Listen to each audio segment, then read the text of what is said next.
दोस्तों, डिजिटल गुरुकुल में मैं श्रीकांत आप लोग सबका एक बार फिर से स्वागत करता हूं।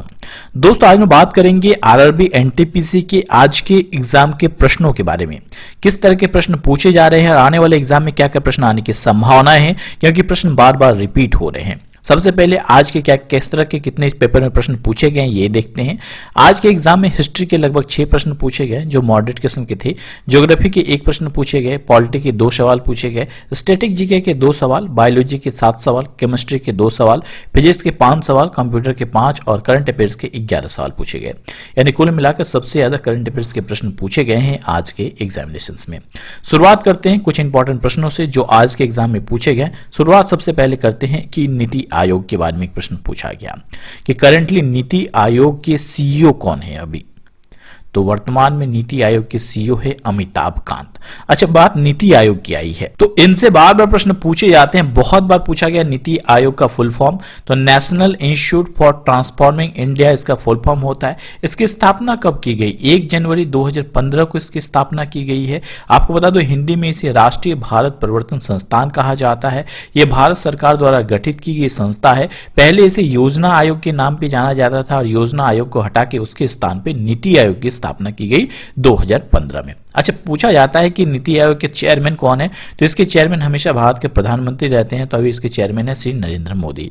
इसके सीईओ कौन है? अमिताभ कांत। और इसके वाइस चेयरमैन कौन है? राजीव कुमार जी। बहुत इंपॉर्टेंट है, ध्यान रखिए, बहुत बार पूछा जाता है। आगे बढ़ते हैं, एक प्रश्न पूछ लिया गया कि वर्तमान में आरबीआई के गवर्नर कौन है। बहुत इंपॉर्टेंट प्रश्न है। तो वर्तमान में आरबीआई के गवर्नर है शक्तिकांत दास। अच्छा, अगर आपसे पूछा जाए कि शक्तिकांत दास जी आरबीआई के कितने नंबर के गवर्नर है, तो ये आरबीआई के 25वें नंबर के गवर्नर है। अच्छा, बात जब आई है आरबीआई की तो इसका फुल फॉर्म है रिजर्व बैंक ऑफ इंडिया, यानी भारत का ये केंद्रीय बैंक है। इसके वर्तमान में गवर्नर है शक्तिकांत दास। ब्रिटिश राज में इसका फाउंडेशन हुआ था। फाउंडेशन के बारे में पूछा जाता है। 1 अप्रैल 1935 को कोलकाता में इसका फाउंडेशन हुआ था। वर्तमान में इसका हेडक्वार्टर मुंबई में है, ध्यान रखिए। रिसेंटली के एग्जाम में पूछ लिया गया कि इसमें दो चित्र आप लोग देख पा रहे हैं, एक जानवर है और एक वृक्ष है। तो ये वृक्ष किसका है? ये ताड़ का वृक्ष है, यानी पाम ट्री है। ये जो जानवर है ये रॉयल बंगाल टाइगर है। तो इनके बारे में प्रश्न पूछे जाते हैं, ध्यान रखिए। अगला प्रश्न पूछ लिया गया कि गेटवे ऑफ इंडिया का डिजाइन किसने दिया था। बहुत ही महत्वपूर्ण प्रश्न है। तो उत्तर हो जाएगा इसका डिजाइन वास्तुकार जॉर्ज विटेट द्वारा दिया गया था। अब ये कहां पे है? ये मुंबई में है। तो आपको बता दो ये जो गेटवे ऑफ इंडिया है इसकी आधारशिला मुंबई में रखी गई 1913 को। और इसको किसने बनाया? इसको वास्तुकार जॉर्ज विटेट द्वारा डिजाइन किया गया था। अच्छा, इसके बनाया क्यों गया था? ये जॉर्ज पंचम और महारानी मैरी के प्रथम आगमन की याद में बनाया गया था। गेटवे ऑफ इंडिया को भारत का प्रवेश द्वार भी कहा जाता है। भारत के मुंबई शहर के दक्षिणी तट पर यह बनाया गया स्मारक है, ध्यान रखिए, बहुत इंपॉर्टेंट है। आगे एक प्रश्न पूछ लिया गया कि इंडियन नेशनल कांग्रेस की पहली महिला राष्ट्रपति कौन थी। तो इंडियन नेशनल कांग्रेस की पहली महिला प्रेसिडेंट जो थी वो एनी बेसेंट थी। 1917 में कलकत्ता अधिवेशन के दौरान उसे पहली बार बनाया गया। एनी बेसेंट को इंडियन नेशनल कांग्रेस का प्रेसिडेंट, ध्यान रखिए।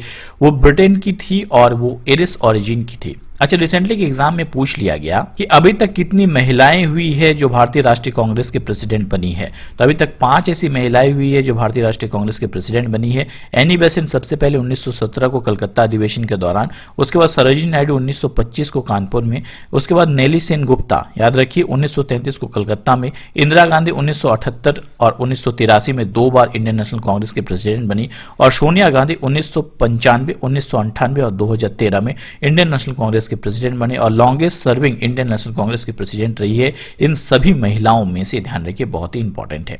आगे एक प्रश्न पूछ लिया गया कि होमोसेपियन जो शब्द है उसको किसने गढ़ा था।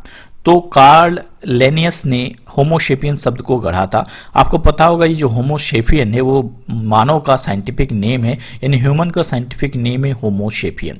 और ये जो कार्ल लेनियस थे वो कहाँ के थे? ये स्वीडिश बॉटनिस्ट थे चार्ल्स लेनियस, जिन्होंने पहली बार जो है इस शब्द का प्रयोग किया था। आगे एक प्रश्न पूछ लिया गया आईपीएल के बारे में, ध्यान रखिए, मैंने बहुत बार बताया भी आपको कि आईपीएल के बारे में क्या क्या प्रश्न बन सकते हैं। कि आईपीएल 2020 में ऑरेंज कैप किसको मिला था? तो डेविड वार्नर को ऑरेंज कैप दिया गया था। अब जब आईपीएल की बात आई है तो आने वाले एग्जाम में भी ये प्रश्न बन सकते हैं। तो आपको बता दो कि वर्ष 2020 में आईपीएल खेला गया। इनमें कुल 8 टीमों ने हिस्सा लिया। कौन सी 8 टीमें आपको पता होगा। आगे क्या क्या प्रश्न बन सकते हैं आपको बता दूं कि आईपीएल के ये कौन सा संस्करण था, तो ये 13वां संस्करण था। सबसे पहले 2008 में आईपीएल खेला गया था, इस बार इसका 13वां संस्करण खेला गया, यूएई में खेला गया। ध्यान रखिए इस बार के विजेता कौन रहे, मुंबई इंडियंस इस बार के विजेता रहे। और अभी तक की सबसे ज्यादा बार बात करें तो अभी तक 13 सीजन इसके खेले गए, जिनमें सबसे ज्यादा बार मुंबई इंडियंस ने ही जीत हासिल की है।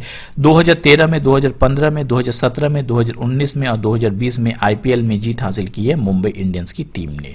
दूसरे नंबर पे चेन्नई सुपर किंग रही और दूसरे नंबर पे रही है चेन्नई सुपर किंग्स, यानी सर्वाधिक बार विजय हासिल की है मुंबई इंडियंस ने और दूसरी सर्वाधिक बार जीत हासिल की है चेन्नई इंडियंस ने। ध्यान रखिए इस बार ड्रीम 11 ने इसकी स्पॉन्सरशिप मिली थी, टाइटल स्पॉन्सरशिप किसी मिली थी तो ड्रीम 11 को मिली थी।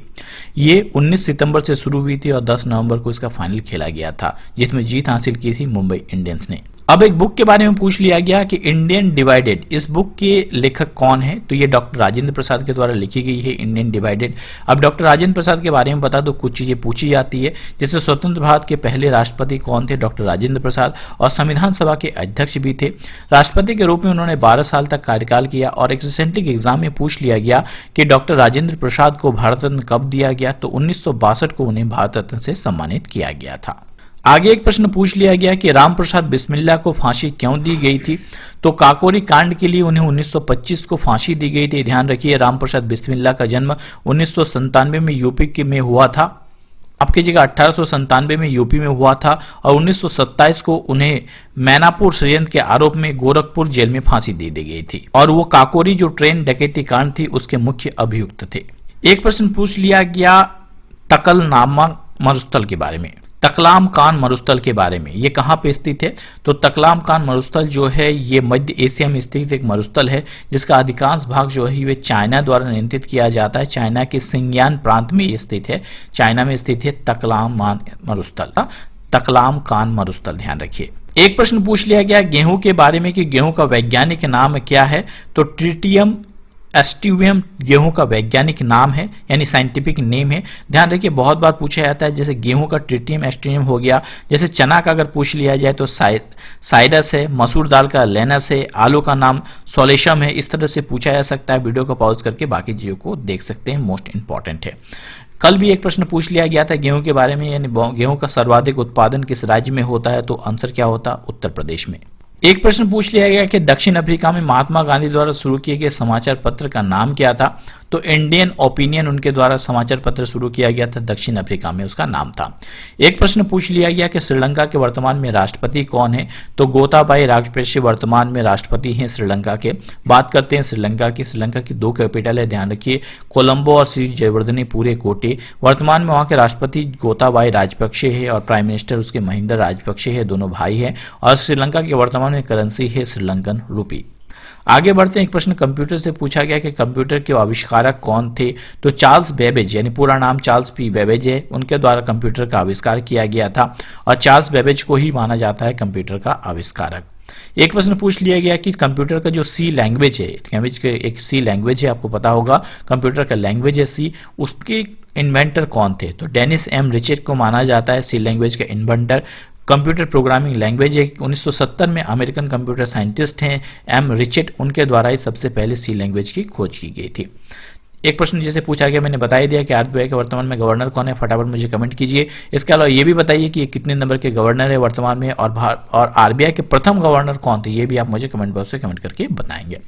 एक प्रश्न पूछ लिया गया चावल अनुसंधान केंद्र कहाँ पे स्थित है, तो ये उड़ीसा के कटक में स्थित है। केंद्रीय चावल अनुसंधान केंद्र कटक में स्थित है, ध्यान रखिए, ये भी प्रश्न पूछा गया, बहुत ही इंपॉर्टेंट है। एक प्रश्न पूछ लिया गया मेटा नेटवर्क क्या है, तो ये क्या है, सर्वर है। इसका पूरा नाम मेट्रोपॉलिटन एरिया नेटवर्क है, ध्यान रखिए, मेटा नेटवर्क जो कि एक सर्वर है। एक प्रश्न पूछ लिया गया कि 1921 में अल्बर्ट आइंस्टाइन को किस क्षेत्र में नोबेल पुरस्कार दिया गया, तो ये तो सबको पता है कि अल्बर्ट आइंस्टाइन जो है फिजिक्स की यानी भौतिकी के महान साइंटिस्ट थे।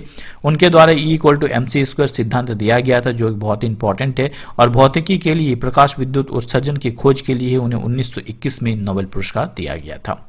एक प्रश्न पूछ लिया गया कि कौन सी खाड़ी जो है प्रशांत और अटलांटिक महासागर में मिलती है, तो पनामा कैनल जो है अटलांटिक और प्रशांत महासागर में मिलती है। पनामा नहर की बात कर रहे हैं, ये मानव निर्मित एक जलमार्ग अथवा जलयान नहर है जो पनामा में स्थित है, और प्रशांत महासागर जिसे कि कैरिबियन सागर कहते हैं जो कि होकर गुजरती है, और अटलांटिक महासागर को दोनों को जोड़ती है। प्रशांत महासागर और अटलांटिक महासागर को जोड़ती है कौन? पनामा नहर।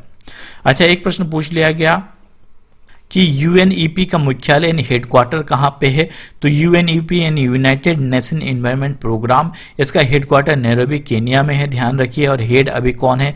एगर एंडरसन इसके हेड है, और 5 जून 1972 को केनिया में ही इसका फाउंडेशन किया गया था। फुल फॉर्म बहुत बार पूछा जाता है, यूनाइटेड नेशन एनवायरनमेंट प्रोग्राम इसका फुल फॉर्म है, हेडक्वार्टर केनिया में है। एक प्रश्न पूछ लिया गया लक्षद्वीप के बारे में कि लक्षद्वीप की सबसे अधिक बोले जाने वाली भाषा कौन सी है, तो आंसर कौन सा हो जाएगा? मलयालम भाषा। अब जब बात आई है लक्षद्वीप की कैपिटल के बारे में बहुत बार पूछा जाता है, तो यहाँ की राजधानी है कावारती, और यहाँ के प्रशासक यानी एडमिनिस्ट्रेटर है दिनेश्वर शर्मा जी। बहुत ही इंपॉर्टेंट है, ध्यान रखिए।